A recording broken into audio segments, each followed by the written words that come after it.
Buenos días, mis amados hermanos. Qué bendición poder compartir con ustedes hoy nuevamente. Quiero invitarlos a que me acompañen, por favor, en la Biblia a buscar el Evangelio de Mateo.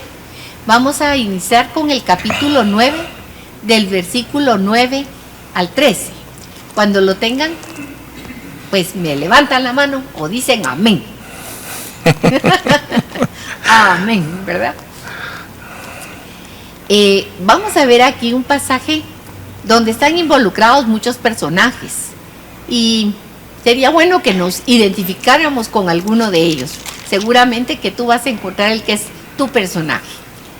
Dice la palabra que pasaba Jesús de allí y vio a un hombre llamado Mateo, que estaba sentado al banco de los tributos públicos, entre comillas, de la SAT, y le dijo: sígueme. Y se levantó y lo siguió.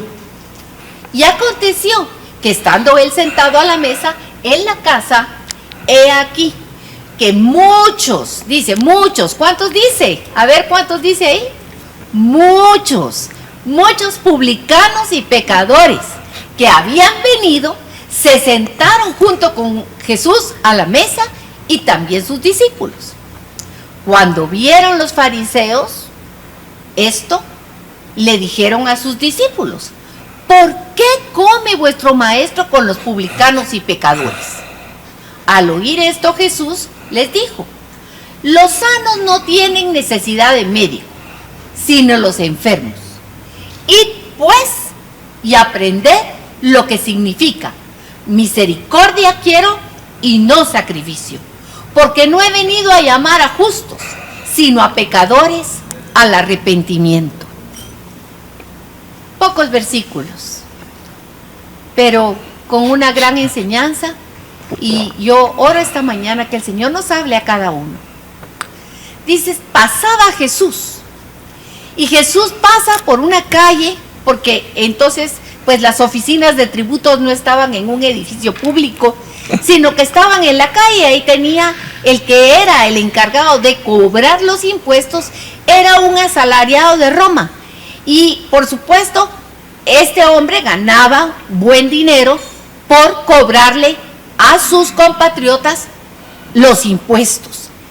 Y ya se podrán ustedes imaginar, seguramente no era muy apreciado este señor Mateo, que estaba allí cobrándole a todos los impuestos, y que en realidad probablemente les quitaba incluso algún poco de más a cada uno, porque no solo eran los impuestos, ¿verdad? Como el día de hoy, no solo se pagan impuestos, a veces se pagan hasta multas injustas, o un soborno que alguien viene y para que no te lleven el carro uno tiene que pagar. O oímos de las cárceles, como las cárceles, la gente que está ahí tienen que pagar por la comida que les sirven, tienen que pagar hasta por un catre donde se van a quedar a dormir, o algunos hasta por el suelo donde tienen que dormir.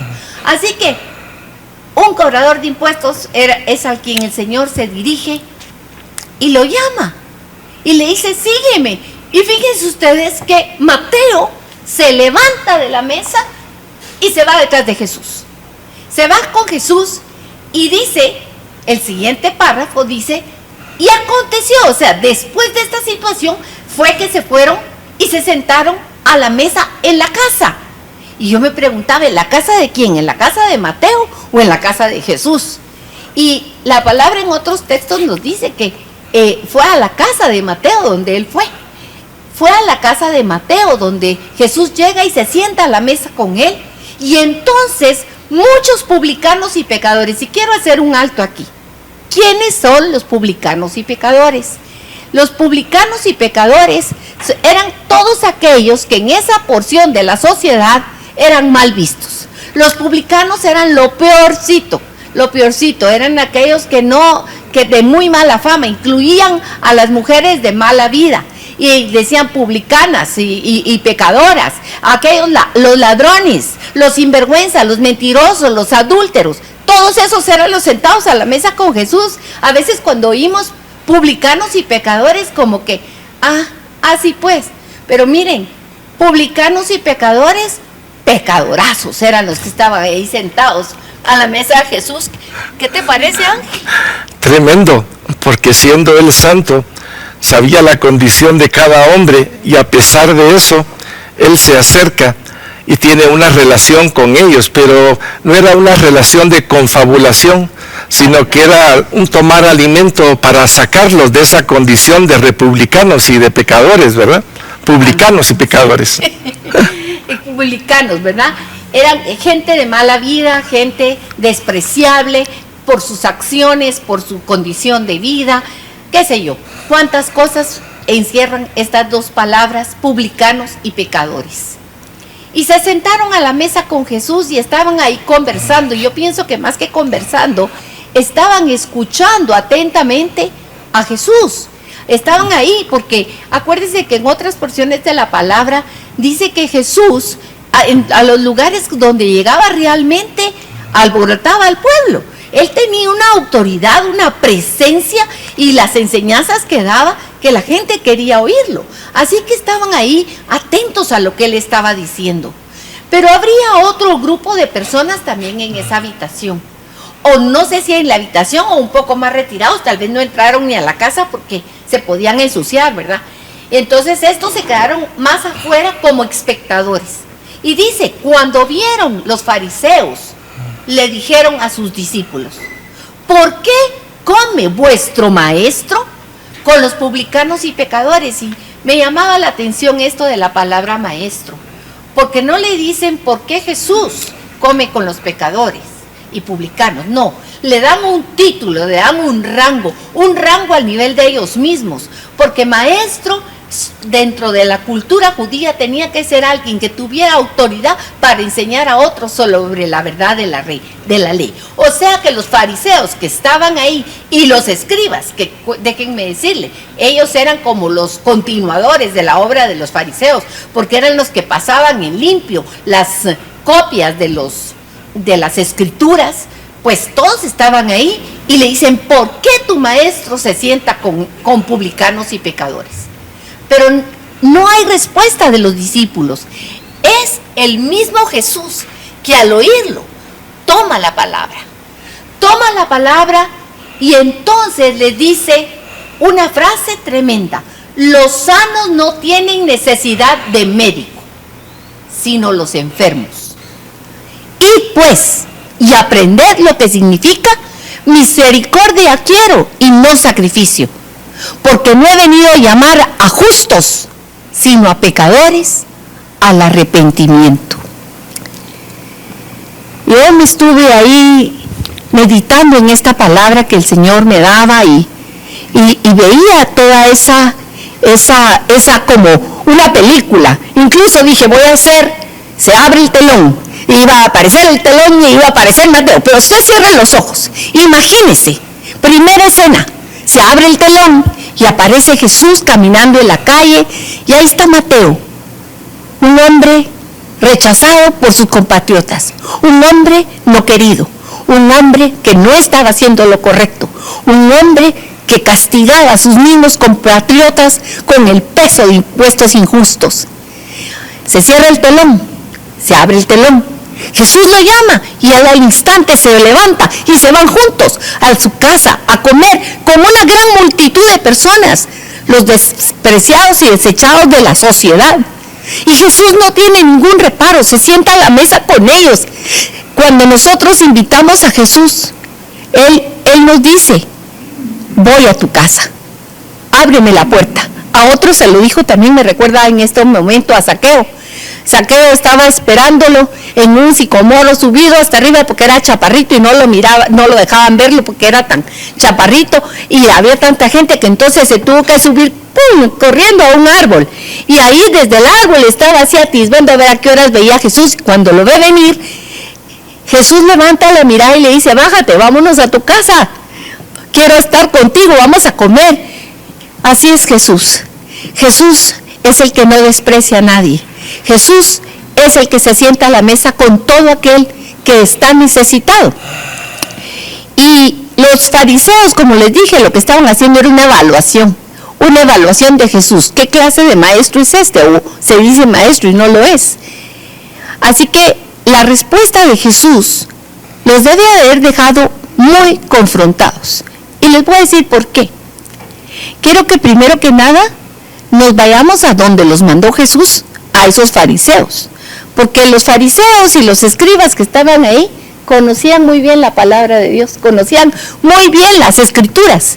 Acordémonos que en ese momento lo que había eran los rollos que ellos mismos transcribían y que tenían como un recordatorio de la palabra escrita que Dios mismo les había dado. 39 libros. Exactamente, los 39 libros, el Antiguo Testamento, los libros proféticos, los libros de la Torá, la Septuaginta.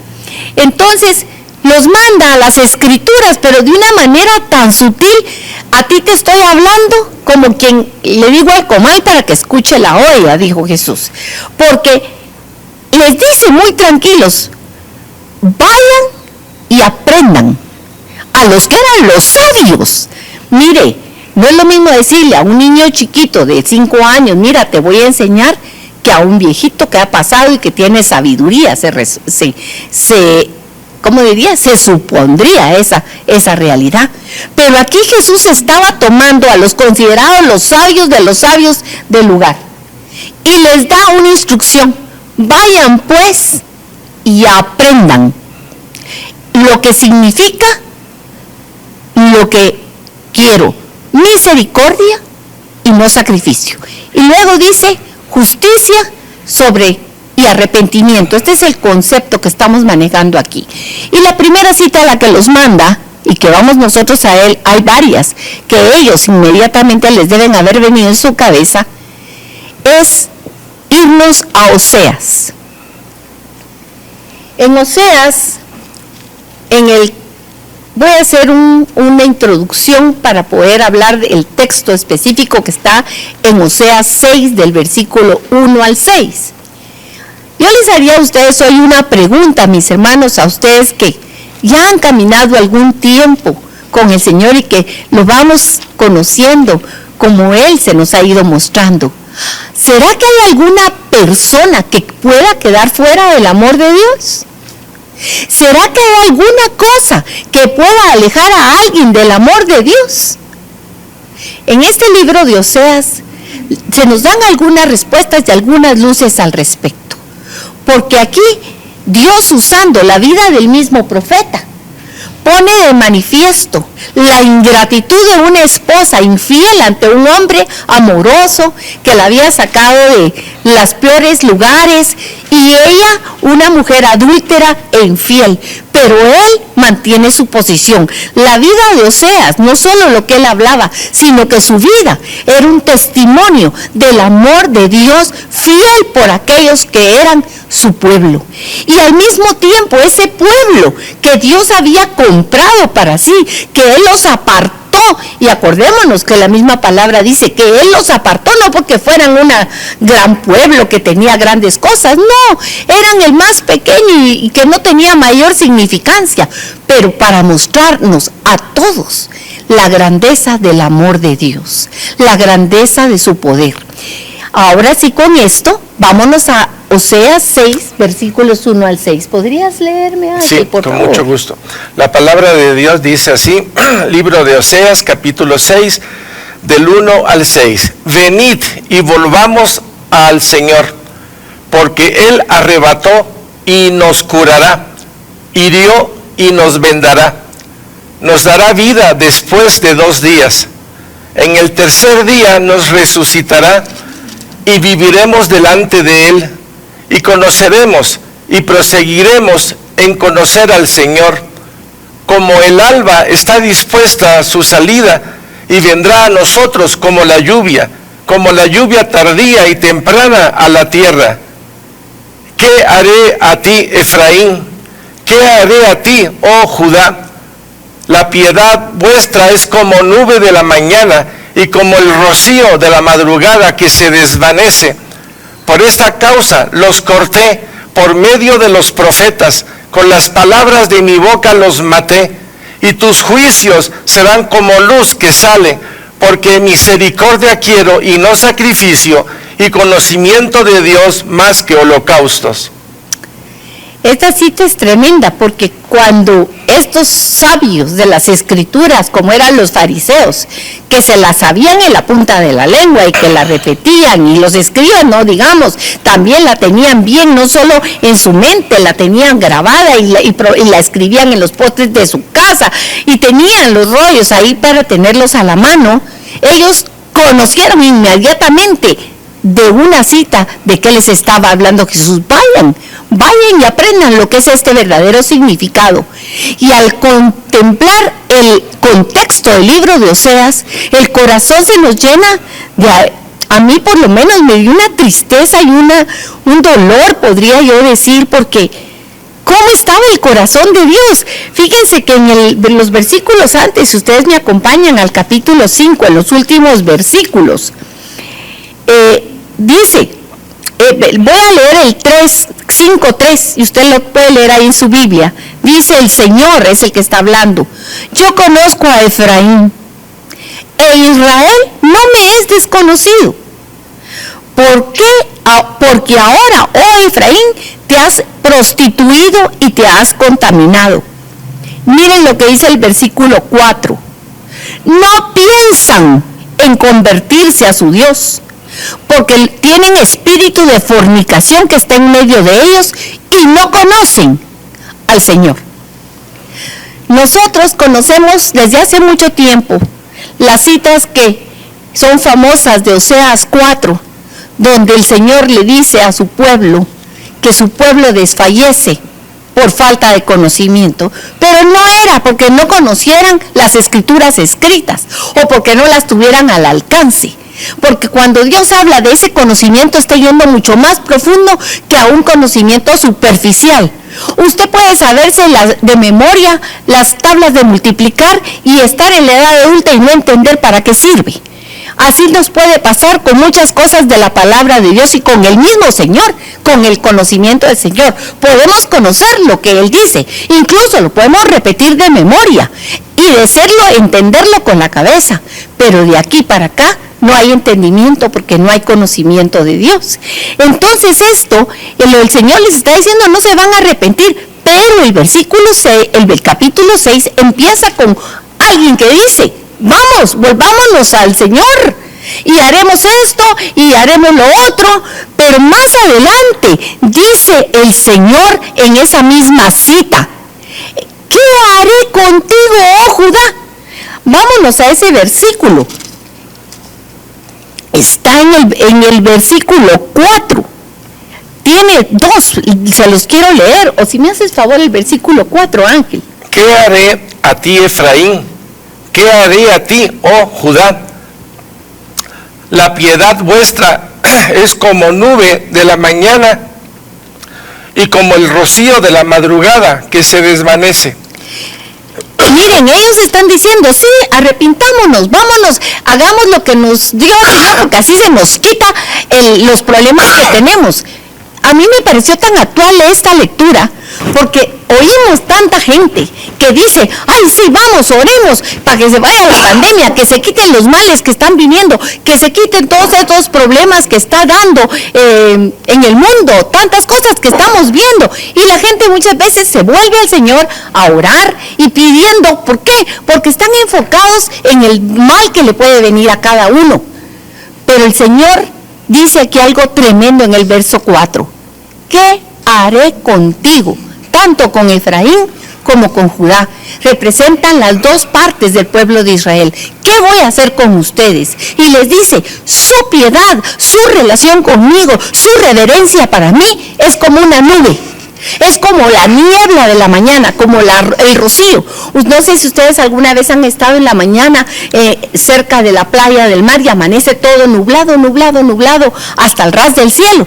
Y pasado las primeras 30 minutos del amanecer, de repente ya no hay nada.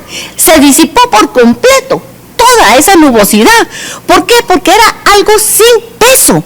Es lo que está diciendo el Señor aquí. La primera reprensión, su arrepentimiento es sin peso, su arrepentimiento en realidad no busca volverse a mí y conocerme. Por eso dice el Señor, termina esta frase en el versículo 6, diciendo, porque misericordia quiero, y no sacrificio, y conocimiento de Dios más que holocaustos. Así que los que oyeron y se recordaron de esta cita, les debe haber hecho un clic del Señor fuerte a su corazón, porque cuando ellos recordaron, ¿qué estaban haciendo ellos? Ellos estaban en esa injusticia que Dios estaba reprendiendo a Israel, a Judá, por todo el mal que habían hecho. Y los debe haber entrado en una reflexión.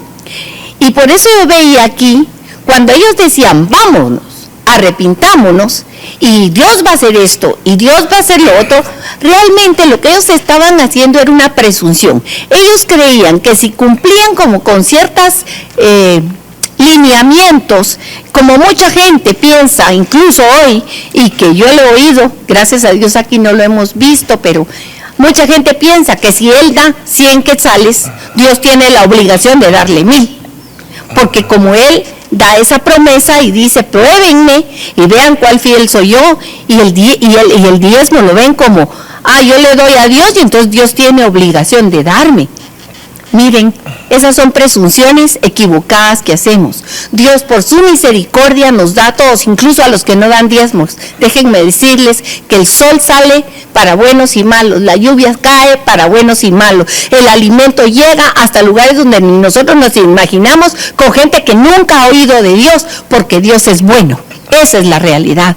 Pero Él hace ciertas promesas y qué bueno, podemos nosotros confiar en sus promesas. El problema es cuando las agarramos como presunciones, que las agarramos como si yo hago esto, entonces Dios va a hacer lo otro. Y en Oseas 4, retomo esa palabra, Oseas 4:1, por favor, vayan para atrás un poquito. Oseas 4:1, por favor. Sí.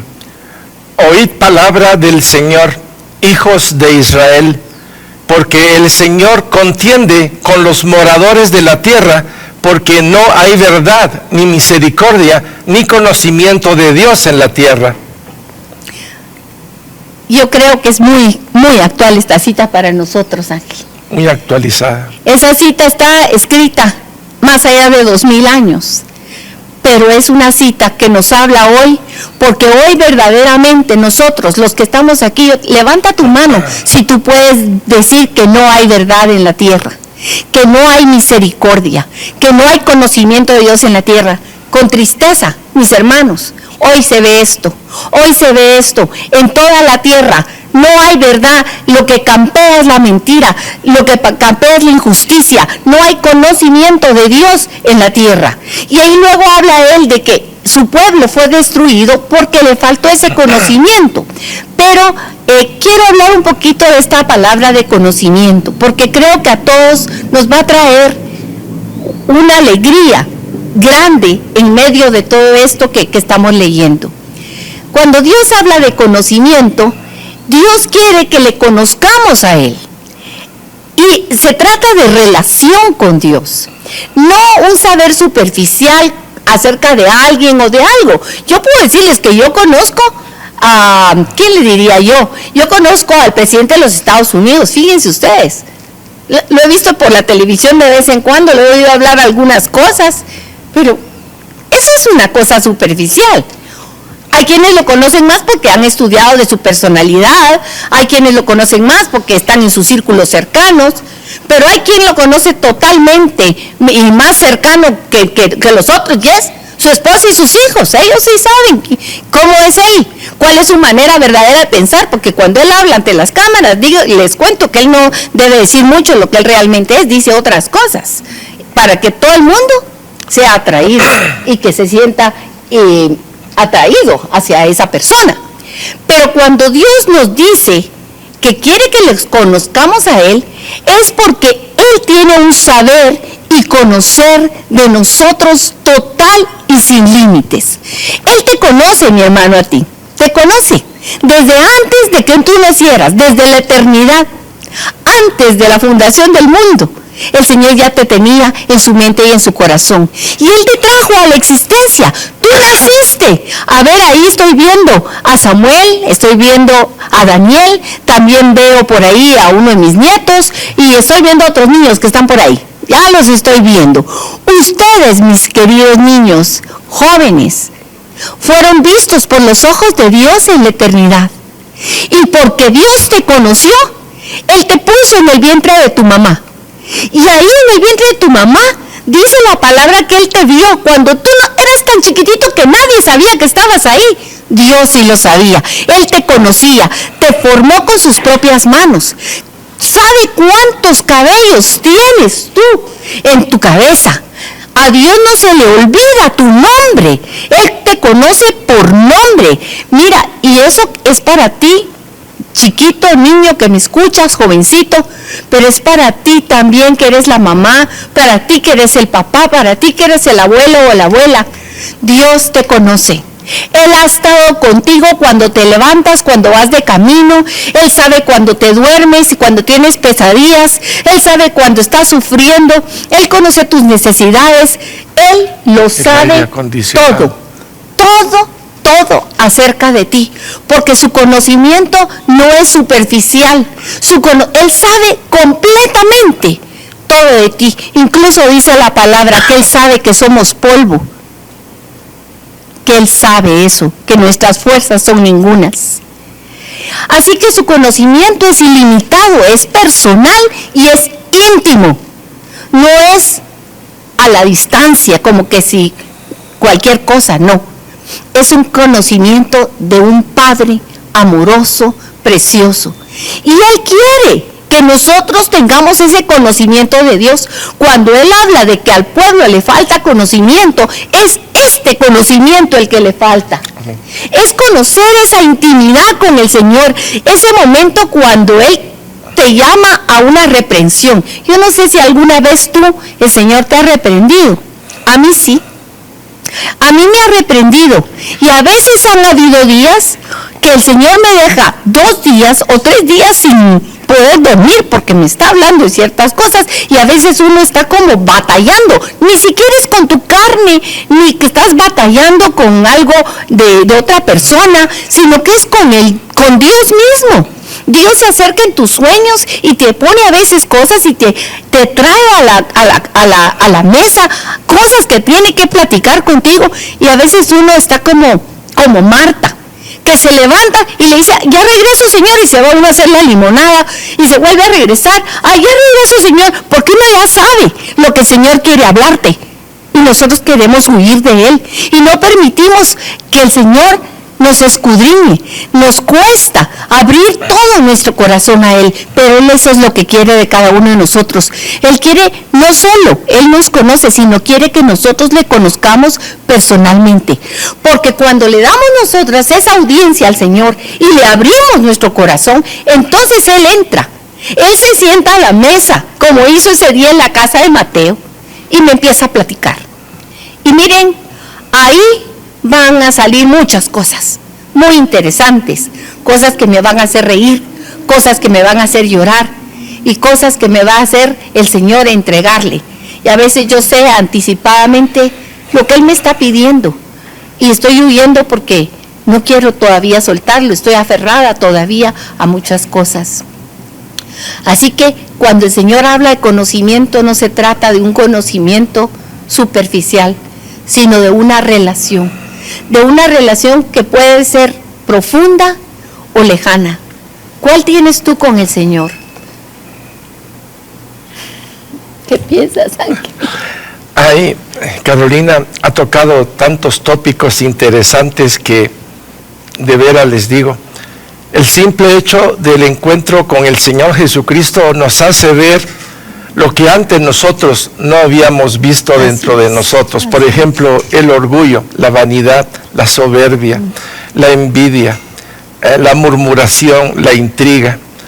Una vez conociendo a Cristo, su interés, como Él dice, yo soy la luz del mundo, comienza a iluminar porque nosotros vivíamos en tiniebla. Entonces la luz de Cristo comienza a hacernos ver cosas y Él quiere que nosotros las denunciemos y le digamos: Señor, tu luz tan suavecita ha iluminado mi vida y me ha hecho ver que soy engañoso y perverso. Tu palabra es cierta. Y es ahí la importancia de entender: Jesucristo no vino por los sanos, sino por los enfermos. Los sanos son los que tienen todo esto y no se han dado cuenta de que lo tienen. Y es parte de la temática que estamos viendo el día de hoy, pero Carol, por favor. Gracias. Pues sí, y fíjense que viendo esto, cómo se trata este conocimiento de relaciones, el Señor me traía a la memoria una cita paralela a esta de Mateo, que está en Lucas 15, donde también Jesús se sienta a la mesa con pecadores y la misma pregunta le hacen a sus discípulos: ¿por qué comes con pecadores y por qué comes con publicanos? Y entonces el Señor, en lugar de darles una respuesta directa, usa 3 parábolas para explicar por qué Él se sienta a comer con pecadores. Y ahí en Lucas 15, ustedes pueden ir a buscarlo, está la parábola primera de la oveja descarriada. O sea, una ovejita que en lugar de quedarse donde debía quedarse, se salió del redil y se fue en medio de la noche. No pensó que por ahí podía andar el lobo y se la podía comer. Y se fue y se perdió, porque las ovejitas es un animalito indefenso, que no tiene sentido de orientación, necesita de todo, necesita a su pastor. Pues esta ovejita descarriada se fue, y ese pastor tenía 100 ovejas, eran un montón de ovejas más, pero esa que le faltaba, esa era una, y esa era yo, fíjese. Y el Señor fue por mí a buscarme. El Señor dejó las 99 que se portaban bien y que no se habían salido, guardaditas en el redil. Pero a esa que se fue, dice Jesús, el Señor no la dejó perdida, abandonada, solitaria, que se muriera por tontita que se fue y que no sabía que había un pastor. Él la sale a buscar, y cuando la encuentra la carga sobre sus hombros y se va con ella cantando y abrazándola, y la lleva y la limpia y le da de comer y le cura sus patitas. Mire, esa es una relación. La oveja no entiende casi nada, solo sabe que le gusta que el pastor le haga cariñito, le gusta que el pastor la cuide, pero esa ovejita no sabe muchas cosas, Ángel, no sabe mucho. No entiende. Pero después pone otro ejemplo, y es la mujer que perdió una dracma. Tenía 10, se le cayó una, y con esa una puso patas arriba a la casa para buscarla hasta que la encontró. Y cuando la encontró, se la fue a gastar para hacer fiesta con las amigas. Es una gran fiesta porque encontró la dracma. Miren, estaba hablando el Señor que hay cosas que se pierden, pero que para la persona que las pierde son tan valiosas que no para hasta que las encuentra. Pero la última parábola que habla Jesús en el capítulo 15 es la de 2 hijos y un papá. Es una parábola que todas nos sabemos de memoria el texto, ¿verdad? Nos lo conocemos muy bien.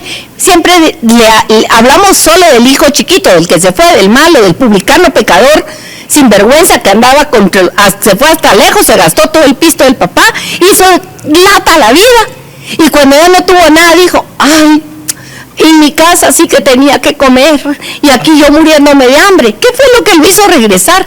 No fue su amor por el padre, no, para nada, fue el hambre que él tenía hambre, y entonces dijo: ahí en mi casa hasta los trabajadores tienen que comer, y así regresó.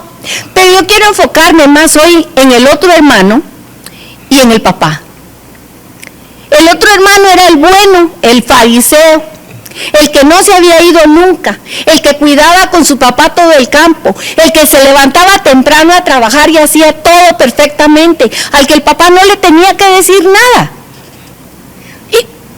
Y ahí estaba. Pero cuando regresa el hermano menor y el papá hace una fiesta porque el hermano menor regresa, el hermano mayor se puso furioso con el papá. ¿Cómo va a ser que le des a mi hermano, que es un sinvergüenza, lo que es mío? Es mío. Por si a alguno le suena ese yo me mí conmigo para mí, ¿verdad? Mío. Y quiere sacar fuera al hermano. Pero el padre da otra perspectiva a la relación. Y el padre le dice a su hijo mayor: hijo, todo lo mío es tuyo también. Tú estás aquí, yo no tengo que decirte que lo mío es tuyo, porque te pertenece, es mío y yo lo comparto contigo. Y tú puedes comerte el cabrito cuantas veces quieras, y no uno, puedes comerlos cuando quieras. Pero ese hijo no había entendido tampoco la relación. Y cuando el padre le dice eso, ahí termina la parábola, ¿verdad? No sabemos, deja Jesús un espacio para que pensemos qué pudo haber pasado después. Yo, en mi imaginación, pienso que el hijo mayor probablemente le agradeció a su papá y sanó su corazón y pudo entrar a la fiesta. Después del berrinche todo, es mi anhelo que eso haya pasado. Creo que el hijo menor, que regresó con hambre, pues dijo: ay, mi papá no me trató como yo pensé. Y entonces verdaderamente conoció a su padre y su vida cambió total y radicalmente. Y ya no se quedó en la casa por los frijolitos que tenía ahí, se quedó con su papá porque lo amó, porque entendió la misericordia y la compasión del Padre. Así que, mis hermanos, Jesús responde a veces directamente como lo hizo la primera vez: vayan y aprendan tal cosa. Pero aquí les está hablando y les está dando ejemplos para que los que escuchan entiendan lo que Él quiere, que es justicia, juicio, misericordia, conocimiento y arrepentimiento. 5 palabras. En esta parte que has tocado, Carol, creo que hay que hacer una puntuación especial. Primero se perdió una oveja de las 100. El segundo se perdió un dracma. ¿Y quién fue a buscarlos? El pastor y el dueño. Sí. Pero en el caso de los hijos, fíjense ustedes que cuando su hijo le pidió la herencia: y me voy, padre, y se fue a hacer lo que le dio la gana, el padre esperó pacientemente, no fue a buscar a ese hijo. Así es. El padre sabía muy perfectamente que el mundo lo iba a topar, que el mundo lo iba a acorralar, que el mundo lo iba a poner bajo una situación de apremio entre su vida y la muerte. Y son muchos casos que pasan en la vida de los cristianos, que creen que la vida es de rosa y que de repente el Señor va a llegar por allá, y efectivamente el Señor siempre está, pero no siempre hace lo que uno quiere, sino que espera que la situación nos acorrale y venga la reflexión genuina, el cambio de voluntad, como fue en este caso. Gracias. Así es, Ángel. Es realmente lo que estaba retomando y lo que decía Ángel, así es. En los primeros casos vemos esa relación del dueño o del pastor que va y busca, pero en la última se trata de una relación más profunda. Y yo ahí lo que veía también, como decía Ángel, es: él conocía a su hijo, sabía que si lo iba a buscar y mientras el hijo estuviera en su berrinche o en su vida mundana, él no iba a querer volver, porque no se trataba de lo que el padre quería, sino que tenía que ser un cambio de voluntad en el propio hijo para regresar a la casa y poder apreciar realmente el amor que tenía su padre. Y esto nos toca porque la primera cita que yo toqué, a donde los llevó lo que Jesús les dijo: vayan y aprendan lo que significa, los llevé a Oseas. No es la única cita que habla de lo que Dios quiere: misericordia, conocimiento, hay varias. Yo escogí algunas para tocar el día de hoy, y la segunda que escogí está en Miqueas.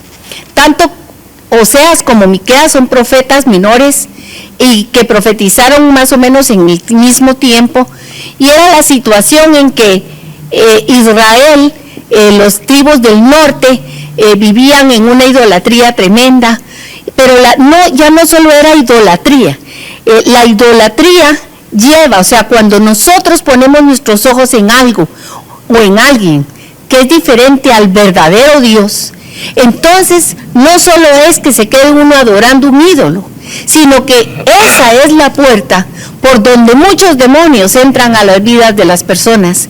Y a esos demonios agarran como la autoridad y empiezan a haber pecados de toda clase. Empieza a haber robo, latrocinio, injusticia de todas clases, como diríamos, violencia, asesinatos. Bueno, eso es como todo lo que va volviendo, y así estaba ese tiempo. Israel y Judá habían perdido completamente el norte. Entonces los profetas lo que hacen es traer un mensaje de Dios para volverlos a Dios, para que ellos entren en sí y se den cuenta que necesitan cambiar de rumbo. Y Miqueas, en el capítulo 3, versículo 1, ¿me va a hacer Ángel el favor de leerlo, por favor? Miqueas capítulo 3, versículo 1 dice así: dije, oíd ahora, príncipes de Jacob y jefes de la casa de Israel, ¿no concierne a vosotros saber lo que es justo? Hasta ahí. Porque el Señor está empezando es por los demás arriba, por los que tenían autoridad. A las autoridades les habla Dios, pero esta profecía le está hablando a todo, porque empieza con autoridades, empieza con los viejos, empieza con los sacerdotes, va a todos los planos diferentes de esa sociedad. Como hoy en día el Señor está hablando a toda la sociedad, a viejos, a más viejos, a jóvenes y más jóvenes, y también a los niños. Todos les está hablando hoy el Señor, porque la situación de falta de verdad en el mundo y de pecado y de situación nos afectará a todos, mis hermanos. Todos vamos a sufrir, así que todos nos está haciendo el llamado el Señor hoy. Y el Señor les dice, empezando por la casa, por los más altos: ¿acaso no les concierne a ustedes saber lo que es justo? ¿No son ustedes los que tienen que saber para dónde ir y guiar a los que están más abajo? Pero después, vámonos unos capítulos adelante, al capítulo 6, versículo 3. Ahí mismo, en Miqueas. En la palabra de Miqueas capítulo 6, versículo 3, dice así: oh pueblo mío, ¿qué te he hecho? ¿Qué he hecho para que te canses de mí? Contéstame. Me dejó esa cita tan tocada, de verdad. El Señor hablando, diciéndoles: pueblo mío, ¿qué te he hecho? ¿Qué te ha hecho el Señor para que tú no quieras con Él? Me acordaba del tema que hemos estado viendo, que se llaman Sígueme. Una de las citas básicas ha sido: conmigo o contra mí. El que no está conmigo, pues desparrama, dice el Señor. Pero esto tiene que ver con eso. Él está hablando a su pueblo amado, a los que Él ha cuidado, a los que Él ha liberado, a los que Él ha perdonado, a los que Él ha redimido, a todos ellos. Y les dice el Señor: ¿qué te he hecho? ¿Qué te he hecho? ¿Qué he hecho para que tú te canses de mí? Dice el Señor. Pero les habla también fuerte: contéstame, dímelo, yo quiero de tu boca oírlo. Y entonces, en el versículo 5, acompáñenme, quiero ir con ustedes ahí mismo, el capítulo 6, versículo 5. El Señor les recuerda algo muy interesante, les dice: pueblo mío, acuérdate ahora qué aconsejó Balac, rey de Moab, y qué le respondió Balaam, hijo de Beor, desde Sittim hasta Gilgal, para que conozcas las justicias del Señor. ¿Qué fue lo que le aconsejó Balac a Balaam? Fíjense que no fue Balaam a Balac en esta cita, no nos confundamos. Aquí lo que dice es: acuérdate qué aconsejó Balac, era el rey de Moab, y qué fue la respuesta que dio Balaam. Pues yo me quedé intrigada, dije: ¿qué habrá sido eso que le recomendó? Porque yo me acordaba el mal consejo de Balaam. El mal consejo de Balaam fue que se mezclaran con las hijas de los pueblos vecinos y que hubieran mezclas, y entonces así se iban a contaminar. Pero fíjense que lo que aconsejaba a Balac, a Balaam, era que maldijera al pueblo, que trajera maldición sobre las personas. Pero Balaam, todo lo que le contestó durante el camino es: un momentito, no puedo, porque Dios no me deja maldecir a nadie. Al que Él ha bendecido, lo bendice, me guste o no me guste a mí. Así que aunque a ti te parezca que yo tengo que maldecirlos, lo siento mucho. Y dice que se iban a un lado y ponían 7 altares, levantaban sacrificios, y el rey esperando la maldición para los de Israel. Y llegaba el momento y el profeta solo hablaba bendiciones para los que estaban ahí. Se iban entonces para el otro lado con todos los tilinches, decimos aquí, ¿verdad?, cargando los altares, a hacer en otro lado sacrificio para maldición. Pero no podía el profeta maldecir, porque Dios los iba a bendecir solamente. ¿Y qué tiene que ver esto con nosotros? Dirán, pues miren, el Señor está trayéndole a la memoria a este pueblo cuán grande ha sido su amor y su fidelidad. Y yo te lo estoy trayendo a ti, para que tú hoy en este día te acuerdes de cuál ha sido el amor y la misericordia de Dios para ti a lo largo de la vida. ¿Cuántas veces probablemente el enemigo te quiso destruir y maldecir?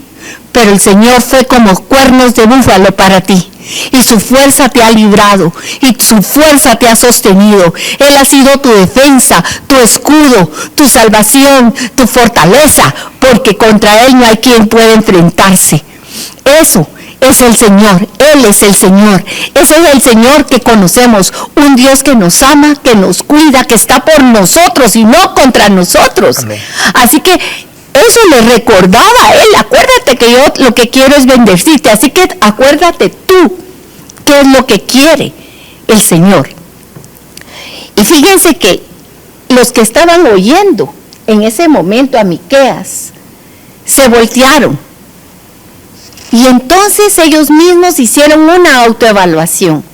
Vamos a leer qué fue lo que ellos se dijeron a sí mismos. Acompáñenme, versículo 6. Miqueas 6:6. ¿Qué podemos presentar al Señor? ¿Qué clase de ofrenda debemos darle? ¿Debemos inclinarnos ante Dios con ofrenda de becerros de solo 1 año? El versículo 7 dice, debemos ofrecerle miles de carneros y 10,000 ríos de aceite de oliva. ¿Debemos sacrificar a nuestros hijos mayores para pagar por nuestros pecados? Sigue tú. No. Versículo 8 dice, no, oh pueblo. El Señor te ha dicho lo que es bueno y lo que Él exige de ti. Y esta cita está tomé la versión Nueva Traducción Viviente, por el lenguaje tan sencillo. Lo que Él quiere es que tú hagas lo correcto, que ames la compasión y que camines humildemente con tu Dios. Y te voy a leer cómo lo dice en la Reina Valera. En la Reina Valera dice así: ¿con qué me presentaré ante el Señor y adoraré al Dios Altísimo? ¿Me presentaré ante Él con holocaustos, con becerros de 1 año? Es pregunta. ¿Se agradará el Señor de millares de carneros o de 10,000 arroyos de aceite? Imagínense, 10,000 arroyos de aceite. Daré a mi primogénito por mi rebelión, el fruto de mis entrañas por el pecado de mi alma. Y aquí me recordé yo la forma en que el Señor le ha hablado y ha enseñado a su pueblo, porque hubo un momento en que Él le pidió a Abraham que sacrificara a Isaac, pero era para probarlo, porque Dios no necesitaba a su hijo puesto en la piedra muerto, era solo para probarlo. Y Abraham probó que había llegado el momento en que había crecido y que su corazón ya estaba preparado para ir más adelante en el Señor. Pero ellos veían que todos los pueblos vecinos sacrificaban a sus hijos. Ellos veían también que en otros pueblos se hacían sacrificios para calmar la ira de los dioses, esos diosesitos minúsculos que son ídolos.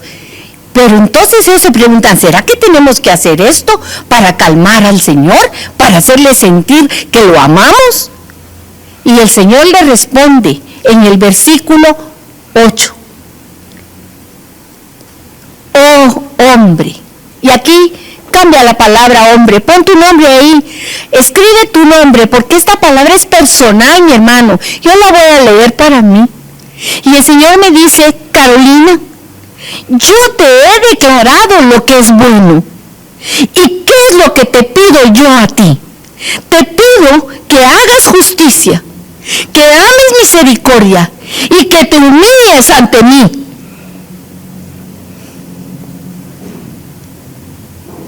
Él no te está pidiendo ni tus hijos, ni tu dinero, ni tu esfuerzo personal. No te pide nada, porque Él ya lo dio todo por nosotros. Él dio el único sacrificio que podía ser aceptado en su presencia. La única verdadera justicia. El Rey de Reyes y el Señor de Señores, nuestro Señor Jesucristo. Él es nuestra justicia. Él hizo el juicio desde antes de la fundación del mundo. Y antes de la fundación del mundo fue inmolado el Cordero de Dios que quita el pecado del mundo. Amén. Así que Él no te está pidiendo nada tuyo, sino que te está pidiendo que lo conozcas, que lo ames, como Él te ama a ti. Que abras tu corazón, porque no eres tú el que tiene que derramar aceite para Él, porque Él es el aceite. Él es el Espíritu Santo que ha sido derramado en tu corazón. Y si no lo has recibido, hoy es un buen día para que abras tu corazón y le digas al Padre: Padre, en el nombre de Jesús, hoy te pido perdón. Tú les estabas hablando a los fariseos, pero hoy me has hablado a mí. Cierra tus ojos. Vamos a orar. Levanta tus ojos al cielo, aunque los tengas cerrados, y háblale desde lo más íntimo de tu corazón. Y dile: Padre, porque Él es un Padre, es tu Padre. Es cierto que es Dios, pero Jesús, el Hijo, el amado, el primero, Él nos dijo que cuando oráramos, le dijéramos: Papá, Padre, perdóname.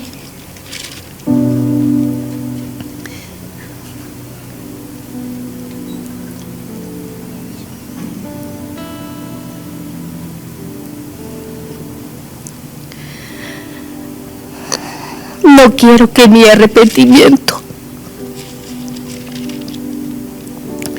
sea como la niebla de la mañana.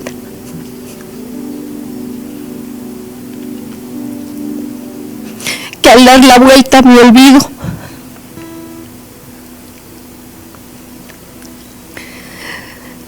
Perdóname, Señor. Yo no sé qué te está trayendo, Señor, a tu corazón en esta mañana. Pero lo que te esté trayendo de recuerdo, ya sea de tus juicios, de tu orgullo, de tus vanidades, qué sé yo, ríndelo a los pies de Jesús. Ese es el lugar, como cantábamos, donde podemos encontrar la paz. Es el lugar de mi mayor necesidad, donde soy sanado, donde soy restaurado, porque sí, Señor, yo estoy enferma y necesito de ti. Te necesito. Sáname, Señor. Si tú nunca has invitado a Jesucristo a tu corazón, hoy es un buen día para que le digas: no solo perdóname, sino dile: Señor Jesús, te abro mi corazón. Entra y mora en mí y cambia mi vida. Cambia mi vida, Señor. Quiero aprender, quiero conocer qué significa conocimiento. Quiero comprender y el significado de la misericordia, que es lo que tú estás aplicando a mi corazón hoy. Quiero aprender el significado, Señor, de justicia. Sáname, Señor. Límpiame, Señor.